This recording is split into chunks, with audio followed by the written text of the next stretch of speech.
Recently, I was on a call with a single mom and her son. He said that he was going to join the military specifically to pay for college. The reason that this matters is because of what he said afterwards. Because I asked him, I said, "Oh, well, what are you going to go to college for?" And he said, "I don't know." And I said, "Okay, well, what degree are you going to try to get?" And he said, "Well, I want to get a PhD." And I said, "In what?" And he said, "I don't know. I just want to get a PhD so that I can get a good job." Just a huge spiral for me at this point, because when Ryan and I talk about the degree-free pathways, which is get a job, find on-the-job training or apprenticeship, earn a license or certification, build or buy a business, and then learn a skill, the military is covered in number one, which is get a job. What's so interesting in our country is that the military is viewed as almost not a job. People say, "Oh, it's a calling." And it's like, yeah, maybe that's true in the same way that other jobs can be callings as well. But the thing is, ultimately, you need to get paid in order to do that job. You wouldn't just do it for free. And that means that it is a job and you are choosing employment. Now, this type of employment is very expensive. And what I mean when I say that is that when you sign up with this employer,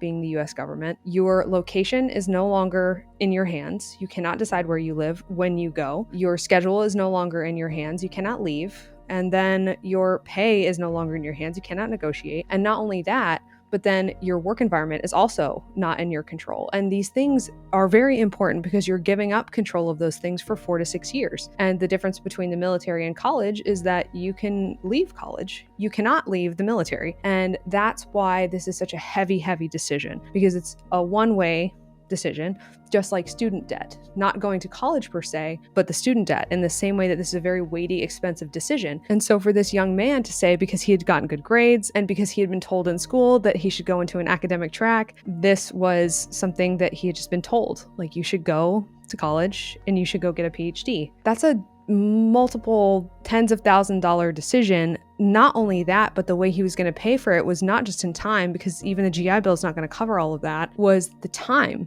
This time in his life is the freest, healthiest he'll ever be, and he's about to give that up for a piece of paper that he thinks is going to get him a good job that he doesn't even know that he needs. And this is a lot of messaging from multiple angles, messaging from the military and messaging from colleges and high schools, which is a very potent combination.